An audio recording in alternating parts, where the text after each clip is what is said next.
Hourglass Not Done Part 1. The Whispering Hills of Greenbrier. It was a dead of winter, 1897, in the quiet hills of Greenbrier County, West Virginia. Snow blanketed the countryside. Chimneys smoked under gray skies. Life in the rural community moved slowly. But soon, whispers of death would blow through the trees like a curse.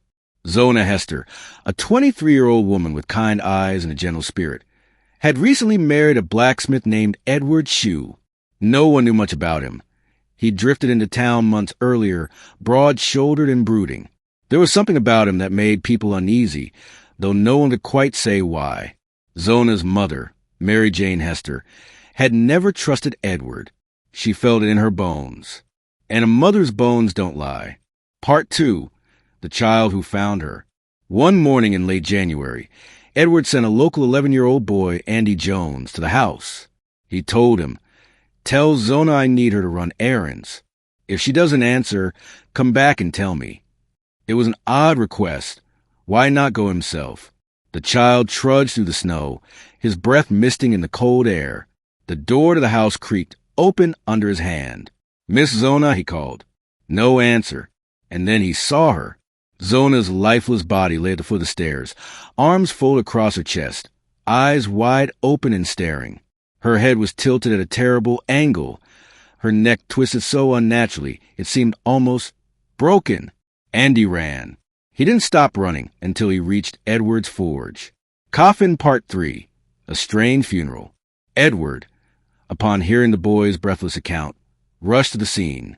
But instead of horror, he wept theatrically, loudly, almost too loudly, before the doctor or undertaker arrived. He dressed Zona's corpse himself, something that was never done. He wrapped her in a high-neck dress with a stiff collar and tied a scarf around her neck tightly.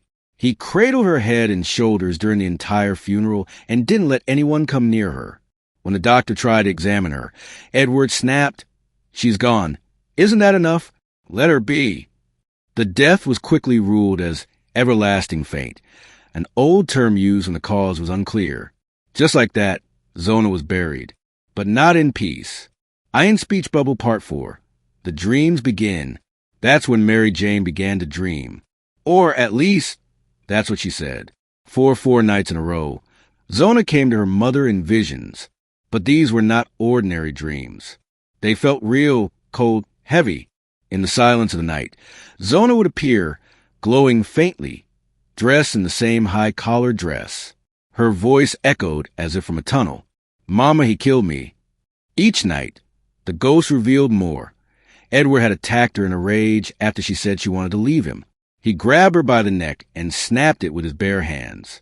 The spirit turned her head slowly, revealing it rotated a full 180 degrees with a grotesque crack. Mary Jane woke screaming. The final night, Zona left one chilling promise. "You must make them look. He will lie, but I cannot rest until the truth is seen." Magnifying Glass Tilted Right Part 5. Demanding Justice. Mary Jane wasn't the type to believe in ghost stories, but she knew her daughter. Zona's visits were too vivid, too detailed. And that broken neck. How did she know that? Fueled by grief and a mother's fury, Mary Jane marched to the local prosecutor and demanded an exhumation. The officials hesitated. It was unheard of, but she was relentless, and eventually they agreed. The body was dug up, the scarf was removed, and what they found was shocking. Zona's neck had been cleanly broken, her windpipe crushed. The signs of manual strangulation were undeniable. The dream had been correct.